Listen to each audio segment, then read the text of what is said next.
ನಮಸ್ಕಾರ ಆತ್ಮೀಯ ವೀಕ್ಷಕರೇ, ನಾನು ಡಾಕ್ಟರ್ ಚಂದ್ರಶೇಖರ್ ಸರ್ಜಾ, ನಿಮ್ಮ ಲೈಫ್ ಸ್ಟೈಲ್ ಫಿಸಿಷಿಯನ್. ಗ್ಯಾಸ್ಟ್ರೈಟಿಸ್ ಸೀರೀಸ್ನಲ್ಲಿ ಇದು ಒಂದು ಎರಡನೇ ಭಾಗ. ಮೊದಲನೇ ಭಾಗದಲ್ಲಿ ನಾನು ನಿಮಗೆ ಈ ಗ್ಯಾಸ್ಟ್ರೈಟಿಸ್ ಅಂದ್ರೆ ಏನು, ಈ ಗ್ಯಾಸ್ಟ್ರೈಟಿಸ್ಗೆ ಉಂಟು ಮಾಡುವಂತ ಡಿಫ್ರೆಂಟ್ ಕಾರಣಗಳೇನು ಅನ್ನೋದ್ರ ಬಗ್ಗೆ ಡಿಸ್ಕಸ್ ಮಾಡಿದೆ. ಅದ್ರಲ್ಲಿ ನಾನು ನಿಮಗೆ ಈ ಹೈಪರ್ ಅಸಿಡಿಟಿ, ಹೈಪೋ ಅಸಿಡಿಟಿ ಎರಡು ಬೇರೆ ಬೇರೆ ಇದು ಕಾಸ್ ಮಾಡುವಂಥದ್ದು ಅಥವಾ ಕಾರಣ ಮಾಡುವಂಥದ್ದು ಒಂದು H. pylori ಅನ್ನೋ ಬ್ಯಾಕ್ಟೀರಿಯಾ ಅನ್ನೋದ್ರ ಬಗ್ಗೆ ಡಿಸ್ಕಸ್ ಮಾಡ್ತಾ ಇದ್ದೆ. ನೀವು ಆ ಸಂಚಿಕೆ ನೋಡದಲ್ಲೇ ಇದ್ರೆ ಈ ಮೇಲ್ ಬರ್ತಾ ಇರೋ ಲಿಂಕ್ ನ ಕ್ಲಿಕ್ ಮಾಡಿ ಆ ಸಂಚಿಕೆ ನೋಡ್ಬೋದು.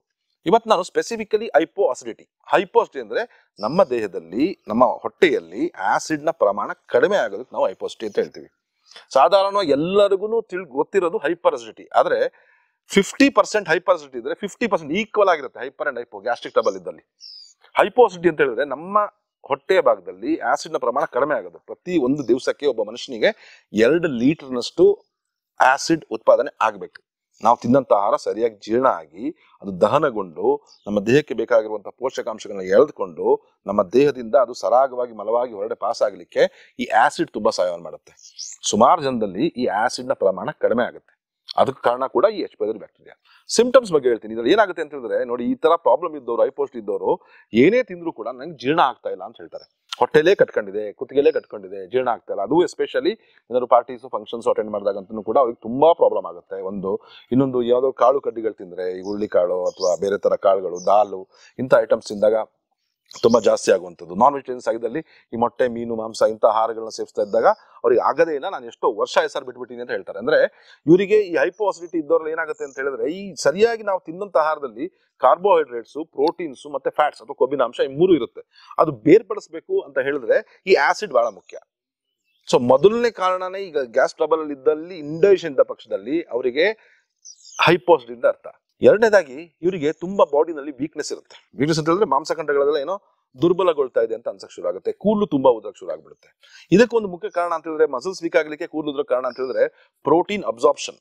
ನಮ್ಮ ಹೊಟ್ಟೆಯಲ್ಲಿ ಪ್ರೋಟೀನ್ ಏನಿದೆ ಅದು ದಹನಗೊಂಡು ನಮ್ಮ ದೇಹನ ಎಳ್ಕೋಬೇಕು ಅಂತಂದ್ರೆ ಆಸಿಡ್ ತುಂಬಾ ಮುಖ್ಯ. ಈ ಆಸಿಡ್ ಪ್ರೊಡಕ್ಷನ್ ಕಡಿಮೆ ಆದ್ರೆ ಏನಾಗುತ್ತೆ ಅಂತ ಹೇಳಿದ್ರೆ ಪ್ರೋಟೀನ್ ಸರಿಯಾಗಿ ಡೈಜೆಸ್ಟ್ ಆಗಲ್ಲ. ನಮ್ಮ ಕೂದಲಿಗೆ ಮತ್ತು ನಮ್ಮ ಮಾಂಸಖಂಡಿಗೆ ಬೇಕಾಗಿರೋ ಪ್ರೋಟೀನ್ಸ್ ಓದಕ್ಕೆ ಸಾಧ್ಯ ಇಲ್ಲ. ಕೆರಾಟಿನ್ ಇರ್ಬೋದು, ಬಯೋಟಿನ್ ಇರ್ಬೋದು, ಅಮೈನೋ ಆಸಿಡ್ ಇರಬೇಕು. ನಮ್ಮ ದೇಹಕ್ಕೆ ಮತ್ತು ನಮ್ಮ ಕೂದಲಿಗೆ ಏನು ಅವಶ್ಯಕತೆ ಇದೆಯೋ ಅದು ಸಿಗಲ್ಲ. ಅವಾಗ ಈ ಪ್ರಾಬ್ಲಮ್ ಸ್ಟಾರ್ಟ್ ಆಗುತ್ತೆ. ಸುಮಾರು ತರ ಶಾಂಪೂಗಳನ್ನ ಚೇಂಜ್ ಮಾಡ್ತಾ ಇರ್ತಾರೆ, ಎಣ್ಣೆಗಳನ್ನ ಚೇಂಜ್ ಮಾಡ್ತಿರ್ತಾರೆ, ಕೂದಲು ಸಮಸ್ಯೆ ಇರಲ್ಲ, ಜೊತೆಗೆ ಗ್ಯಾಸ್ಟ್ರಿಕ್ ಪ್ರಾಬ್ಲಮು ಇರುತ್ತೆ. ನಾವು ಸ್ಟನ್ನ ಕೇಳಿದಾಗ ತುಂಬಾ ಕೂದಿರ್ತದೆ, ಎಲ್ಲ ಟ್ರೀಟ್ಮೆಂಟ್ ಮಾಡಿದೀನಿ ಸರ್, ಅದು ಕಡಿಮೆ ಆಗ್ತಿಲ್ಲ ಅಂದಾಗ, ನಿಮ್ಗೇನಾದ್ರು ಗ್ಯಾಸ್ಟ್ರಿಕ್ ಸಮಸ್ಯೆ ಇದೆ ಅಂತ ಕೇಳಿದಾಗ ಅವ್ರು ಹೂ ಅಂತ ಹೇಳಿದ್ರೆ 100% ಇದಕ್ಕೆ ಹೈಪೋ ಅಸಿಡಿಟಿ ಕಾರಣ ಅಂತ ತಿಳ್ಕೊಬೇಕು ನೀವು. ಅದನ್ನ ಸರಿ ಮಾಡ್ಕೊಂಡು ಕೂದಲಿಗೆ ಚಿಕಿತ್ಸೆ ಕೊಟ್ಟಾಗ ನಿಮ್ಮ ಪ್ರಾಬ್ಲಮ್ ಸಾಲ್ವ್ ಆಗುತ್ತೆ. ಮೂರನೇ ಇದು ಅಂತ ಹೇಳಿದ್ರೆ ಬ್ಲೋಟಿಂಗ್, ತುಂಬಾ ಹೊಟ್ಟೆ ಉಬ್ಬರಿಸಿದಂಗೆ ಆಗುವಂಥದ್ದು, ಗ್ಯಾಸ್ ಫಾರ್ಮೇಷನ್ ಆಗುವಂಥದ್ದು. ನೋಡಿ, ಅರ್ಧಂಬರ್ಧ ಕೊಳೆತಂತ ಆಹಾರ, ಅರ್ಧಂಬರ್ಧ ಜೀರ್ಣವಾದಂತ ಆಹಾರ ನಮ್ಮ ಹೊಟ್ಟೆಯಿಂದ ಕರಳು ಭಾಗ ಸೇರ್ಕೊಂಡಾಗ ಏನಾಗ್ತದೆ ಅಂದ್ರೆ ಅದು ಕೆಟ್ಟ ಗ್ಯಾಸ್ ಅನ್ನ ಫಾರ್ಮೇಷನ್ ಮಾಡುತ್ತೆ. ಆ ಗ್ಯಾಸ್ ನಮ್ಮ ಕರಳು ಭಾಗದಿಂದ ಮಿಕ್ಸ್ ಆಗ್ಬಿಟ್ಟು ನಮ್ಮ ಸ್ಟಮಕ್ಗೆ ಬಂದು ನಮ್ಮ ಅನ್ನನಾಳದ ಮುಖಾಂತರ ಹೊರಡೆ ಬರುತ್ತೆ. ತುಂಬಾ ತೇಗ್ತಾ ಇರ್ತಾರೆ. ಹೆಂಗೆ ಅಂದ್ರೆ ಜೋರಾಗಿ ಸೌಂಡ್ ಬರ್ತಾ ಇರುತ್ತೆ. ಆಕ್ಚುಲಿ ಎಸ್ಪೆಷಲಿ ಕೆಲವು ಪ್ರೊಫೆಷನಲ್ ಇರೋರಲ್ಲಿ, ಲೈಕ್ ಟೀಚರ್ಸ್ ಇರ್ಬೋದು, ಒಳ್ಳೆ ಸಾಫ್ಟ್ವೇರ್ ಪ್ರೊಫೆಷನಲ್ಸ್ ಇರ್ಬೋದು, ತುಂಬಾ ಮೀಟಿಂಗ್ಸ್ ಅಟೆಂಡ್ ಮಾಡುವಂತವ್ರು ಇದರಲ್ಲಿ ಈ ತರ ಒಂದು ಸಮಸ್ಯೆ ಬಂದಾಗ ಅವರು ತುಂಬಾ ಖಿನ್ನತೆಗೂ ಒಳಗಾಗ್ಬಿಡ್ತಾರೆ. ಯಾಕಂದ್ರೆ ತುಂಬಾ ಜೋರಾಗಿ ಲೌಡ್ ಸೌಂಡ್ ಅಲ್ಲಿ ತೇಗ್ತಾ ಇರ್ತಾರೆ. ಸೊ ಈ ತರ ಸಮಸ್ಯೆ ಕೂಡ ಈ ಆಸಿಡ್ ನ ಪ್ರಮಾಣ ಸರಿಯಾಗಿ ಮಾಡಿದಾಗ ಸರಿಯಾಗುತ್ತೆ. ಜೊತೆಗೆ ಇದರಲ್ಲಿ ಡೈಜೆಸ್ಟಿವ್ ಎನ್ಸೈಮ್ಸ್ ನ ಕೂಡ ಕೊರತೆ ಇರುತ್ತೆ.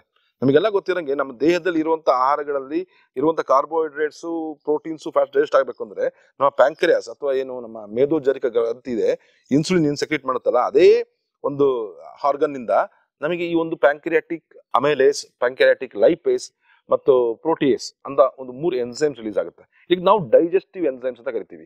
ಈ ಡೈಜೆಸ್ಟಿವ್ ಎನ್ಸೈಮ್ ಸರಿಯಾಗಿ ರಿಲೀಸ್ ಆಗದಲ್ಲೇ ಇದ್ದಾಗ ಈ ಕರುಳಿನಿಂದನೂ ಕೂಡ ಡೈಜೆಸ್ಟ್ ಆಗಕ್ಕೆ ಸ್ಟಾರ್ಟ್ ಆಗಲ್ಲ.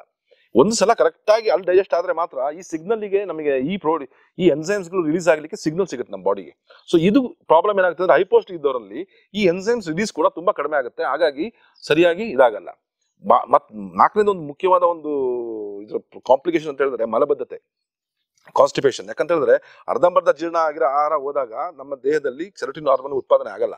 ನಮ್ಮ ಈ ಕರಳು ಭಾಗದಲ್ಲಿ ಸೇರ್ಕೊಂಡಾಗ ಈ ಹೊರಗಡೆ ಹೋಗಲ್ಲ. ಸರಿಯಾಗಿ ನೋಡಿ, ನಮ್ಮ ದೇಹದಿಂದ ಸರಿಯಾಗಿ ಹೊರಗಡೆ ಹೋಗ್ಬೇಕು ಅಂತ ಹೇಳಿದ್ರೆ ಆ ತಿನ್ನಂತ ಆಹಾರ ಜೀರ್ಣ ಆಗಿರ್ಬೇಕು. ಆ ಜೀರ್ಣ ಆಗದಲ್ಲೇ ಇದ್ದಾಗ ಅದು ಕರಳಿಗೆ ಹೋಯ್ತು ಅಂತ ಹೇಳಿದ್ರೆ ಅದು ಹೊರಡೆ ಹೋಗಲ್ಲ.